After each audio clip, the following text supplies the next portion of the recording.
allname.com/wrestlingobserver.com. We got a lot of news to get into here today. We had a lot to get into yesterday as well. But what is the latest with Janelle Grant and the Ring Boy lawsuits for WWE? Okay, so both of those lawsuits have had some activity in the last couple of days.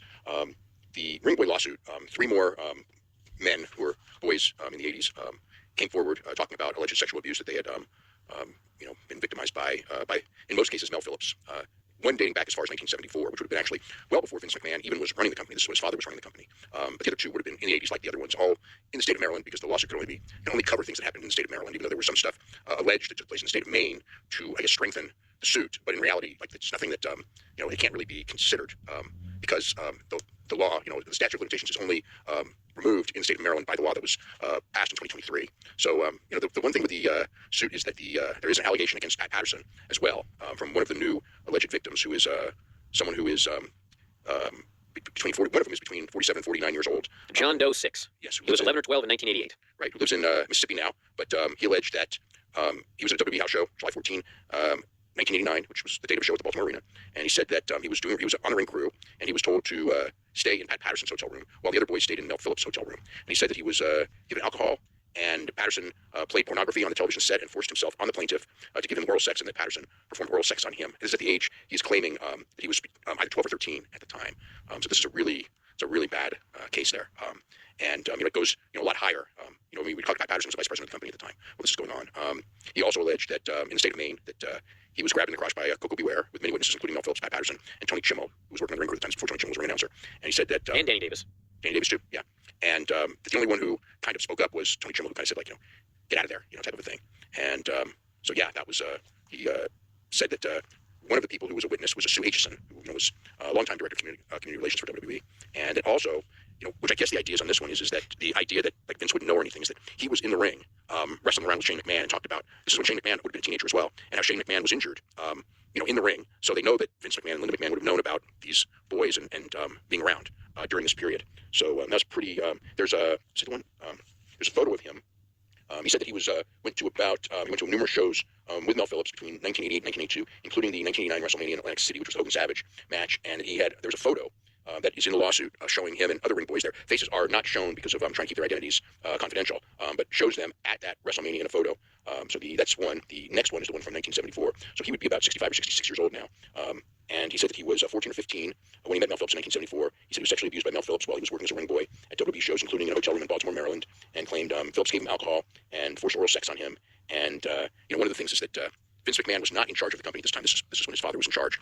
But the lawsuit is trying to tie Vince in because of the idea that Vince was running the show that night. I don't know if Vince was second in command, but Vince was high up on the chain. He was more than his TV announcer, but he also promoted a lot of the local shows and was running a lot of stuff by that point in time. The other one was John Doe 8, who said he met Mel Phillips when he was 15 in 1982.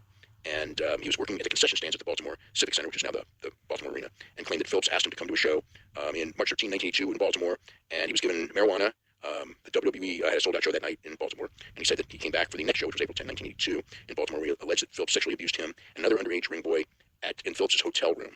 And so that was that. There was also some comments by Gerard Millette, who was a former ring boy. I'm aware of Gerard. He's over the years written me letters very, very defensive of Mel Phillips and hated Tom Cole for everything Tom Cole did going public with Mel Phillips, but who was in the letters very defensive of Mel Phillips, but did, even doing so, said that everyone in wrestling knew that Mel Phillips had a foot fetish, back in that period. So the plaintiffs are using those statements, to say that, look, everybody knew.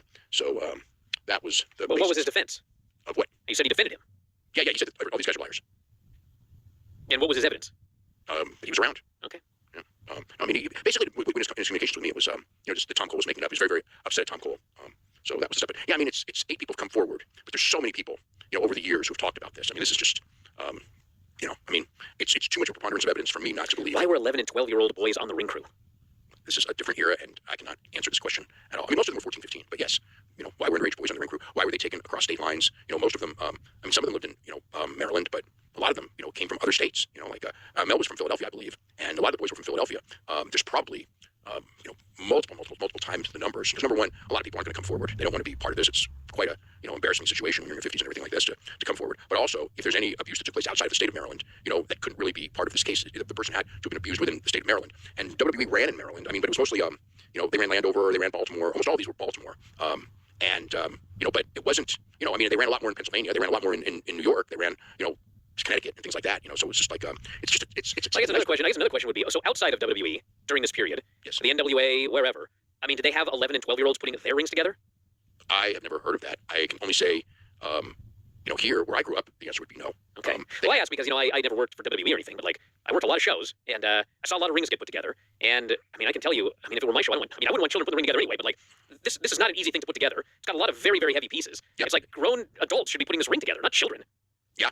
Yeah, and they were also not just ring crew. I mean, that was part of it. But they would take the ring jackets and things like. But even like I know, but like but even like here, it's like I never saw children taking ring jackets. It was always adults that took the ring jackets to the back. That I saw, in the wrestling that I saw, in California, let's just say, or wherever I went, Florida. I never saw the ring put together in Florida, so I have no idea. I went to the Miami Beach shows in Fort Lauderdale, West Palm, and that area. I mean, so I really didn't know. But I mean, I do know that I never saw children take the ring jackets to the back. I mean, those were always adults. People who it appeared, worked for the promotion, timekeepers, those kind of people who were around it. But everyone, that I recall, and I could be wrong. I mean, this is memories from territories from decades ago, but I don't recall. I never recall like teenagers in that role. I think that it's possible in some places that there were, but I would say that they were probably the exception to the rule. And the thing is the other thing too is like, back then it was really hard to get backstage, and the wrestlers didn't want people that were not wrestlers or associated with the promotion. They didn't want kids backstage. You know what I mean? Because it was the whole thing of like they might see the babyface talking to the heels or whatever, which people weren't supposed to do. I mean, backstage was really guarded back then. And Mel Phillips, I mean, that was the thing that he brought to the table was like, to the kids, it's like, hey, I can bring you backstage and you can meet these wrestlers from TV and you can take pictures with the championship belts. He would have the belts or things like that. That was one of the things that he was luring them with. But it's a horrible, horrible thing. And again, like this lawsuit is like pretty much the tip of the iceberg. But it's been stuff that was talked about forever. And Vince and Linda and TKO, or for various reasons trying to get out of TKO, obviously. Basically, we bought the company, but we weren't even around during this period, which is true. And Linda was basically, her thing is that I was never supervising this. This wasn't my department. And Vince was, Vince's thing is it wasn't him. It was, Mel did work for him. Patterson, I mean, that's a tough one with Patterson there. And there is only one allegation, in this lawsuit regarding Patterson. They're almost all with Mel Phillips, but it's, once that law was not overturned, I think it's going to be a real tough thing for whomever is not able to extricate themselves from the lawsuit, including Linda McMahon. So as far as the Janelle Grant lawsuit goes, they filed, basically they're trying to get discovery going. The other side, which is John Laurinaitis, Vince McMahon, and WWE, their argument is that there's no point in doing discovery because it should go to arbitration. And until the judge rules for or against this thing going to arbitration, that they shouldn't be doing discovery. And I can see that point of view. It's like if the thing's not going to go to trial, and it's only going to go to arbitration, there may not be need for discovery, certainly not at the depth of if you're going to trial. So that was their argument against it. And basically the Janelle Grant side, they want discovery as quick as they can. They want it out there now. And obviously, if you have discovery, that's where they can get more evidence that they're looking for.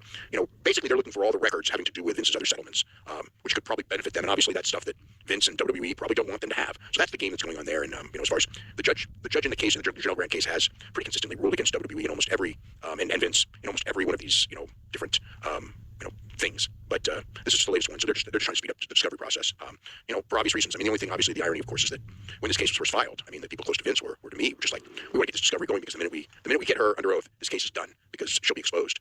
And I was told that in I think probably February of 2023, right? Exactly, was the thing was out, or was it 2024? February 2024. The case was filed January 2024, so it'll be February 2024. So it's over a year ago, and we're still in the same situation, I guess. All right, yesterday we talked a lot about Stardom, and we got more to talk about today. Mayu Iwatani. Yeah, so when literally right when we went on the air, I first heard that they had the press conference where they announced that she was gone, and I thought, I remember when WWE was after her, but I forgot essentially that when Rossy Ogawa was leaving, Mayu Iwatani was one of the people that he expected to have come because she had great loyalty to Rossy Ogawa.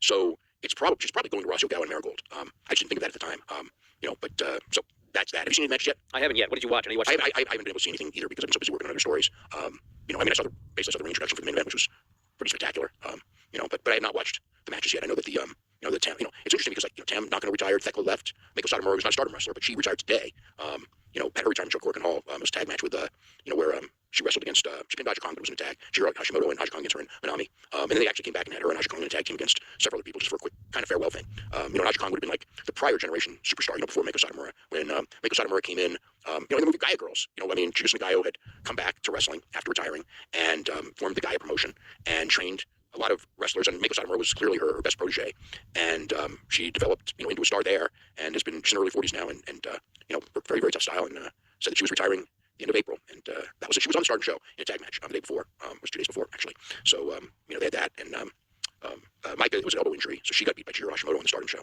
So a lot of major, it's a big kind of changing of the guard there with Stardom, with people, key people leaving. Nakano was, really one of the most popular baby faces that they had, and I think it's interesting because I did see the ring introduction, I didn't see the match itself, but when she came out, this is not gonna, you could really see in her face that she was losing. I think everybody knew, because she's had bad knees. She almost didn't come back when she had the knee injuries a couple years ago, and came back, just to get a run with the winner of the World Starting title, and had a lot of memorable matches then, and everything, and leader of Cosmic Angels and all that. So they're losing her, they're losing Mayu, and they lost Tekla, Tekla all essentially the same day. So it's going to be interesting. I mean, they have a lot of depth there, a lot of good wrestlers on that, as that show. I mean, they got real depth as far as talent, but it's still a lot. I mean, Mayu is probably the best wrestler in the company.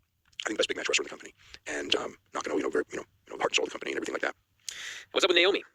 Well, she was on the Nikki and Brie podcast and just kind of said that she didn't think she'd be around for much longer because she always wanted to have kids young, and all of a sudden she's 37 years old and she hasn't had kids, and she's looking to have kids. So that's kind of what she talked about. So this may be, I don't know how much longer she's going to go, but she gave the indication it wouldn't be much longer.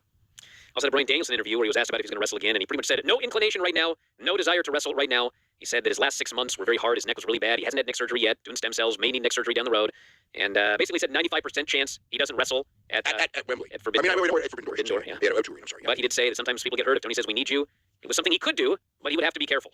Yeah. This doesn't sound good. Well, his neck was really messed up at the end, and he didn't want surgery. He didn't want to get the surgery, because he doesn't. I can see that. Like same thing with Sting.